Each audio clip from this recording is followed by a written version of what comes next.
Seriously, birthdays often serve as the rare moments when we can pause from the bustle of our daily lives to reflect on the years that have passed, the accomplishments and people that have made them special. As I look around this gathering, I am filled with countless warm and fond memories. Many of you go back with us as far as my 2 terms as California governor. Others of you are more recent additions to the family. Regardless of when you came, you have been a big part of our lives. For that, we are so grateful and feel so blessed. Now, as most of you know, I'm not one for looking back. I figure there will be plenty of time for that when I get old. But rather, what I take from the past is inspiration for the future. And what we accomplished during our years in the White House must never be lost amid the rhetoric of political revisionists.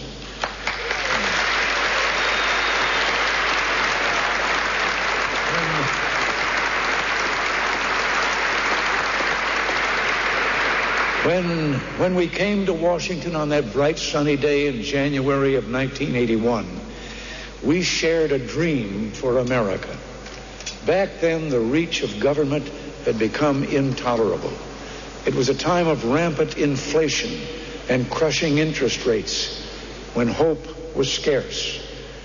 It was a time when cold, ugly walls divided nations and human rights were trampled in the name of evil and corrupt ideologies.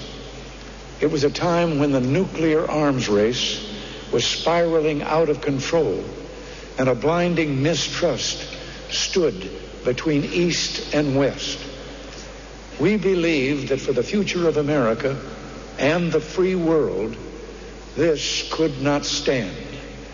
And together, we insisted that this great nation must once again behave as such. In our America, most people still believed in the power of a better tomorrow.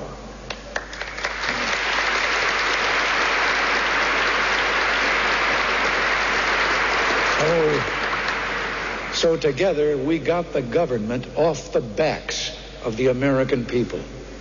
We created millions of new jobs for Americans at all income levels. We cut taxes and freed the people from the shackles of too much government. And the economy burst loose in the longest peacetime expansion ever.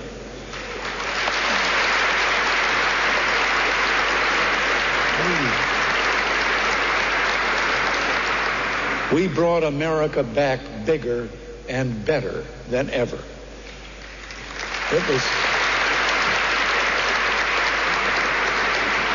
It was a time when America was a bright beacon of hope and freedom to oppressed people everywhere. The world looked to us not just because of our military might, but because of our ideas of liberty and freedom. And they knew we were willing to defend and promote those ideas in every corner of the earth.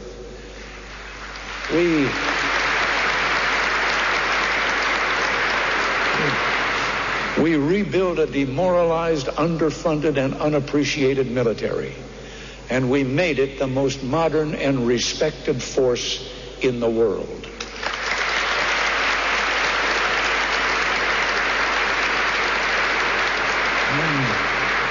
And who can forget those so-called experts who said our military buildup threatened a dangerous escalation of tensions? What kind of fool, they asked, would call the Soviet Union an evil empire?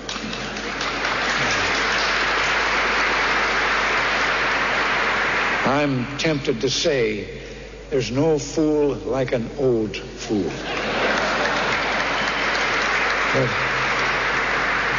But as events have shown, there was nothing foolish in my prediction that communism was destined for the ash heap of history.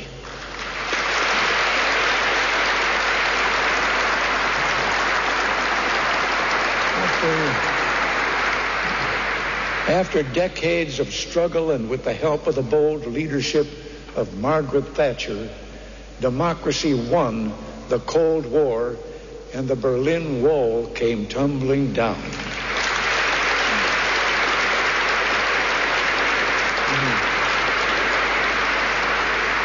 The world watched with amazement as we put our house in order and took our rightful place as the most dynamic country in the world. And I firmly believe that history will record our era as one of peace and global prosperity.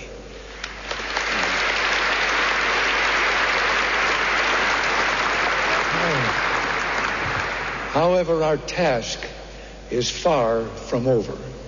Our friends in the other party will never forgive us for our success and are doing everything in their power to rewrite history.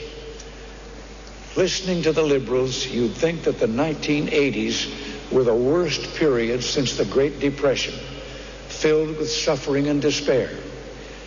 I don't know about you, but I'm getting awfully tired of the whining voices from the White House these days.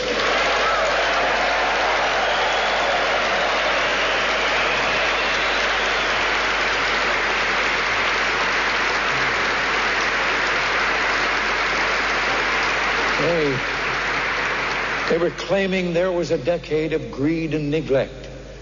But you and I know better than that. We were there.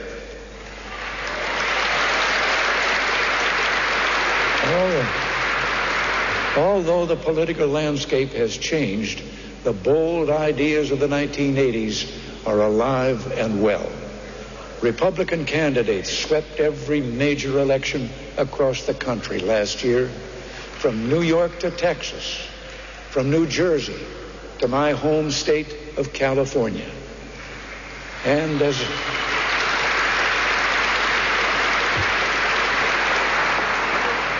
as a result, it seems that our opponents have finally realized how unpopular liberalism really is.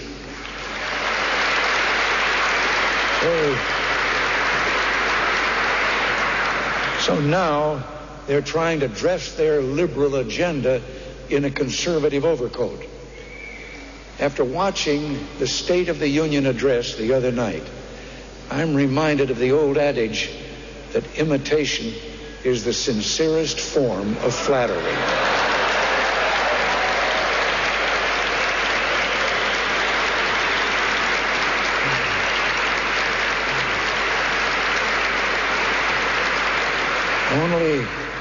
Only in this case, it's not flattery, but grand larceny.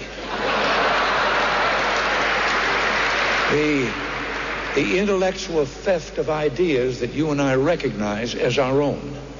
Speech delivery counts for little on the world stage unless you have convictions and, yes, the vision to see beyond the front row seats.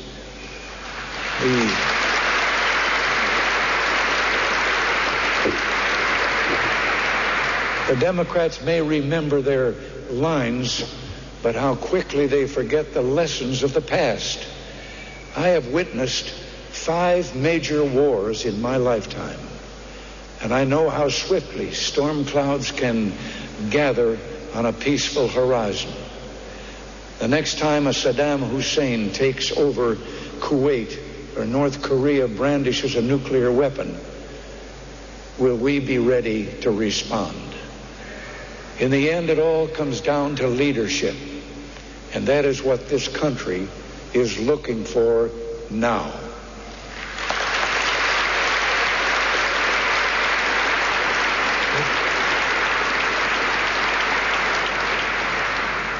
It was leadership here at home that gave us strong American influence abroad and the collapse of imperial communism.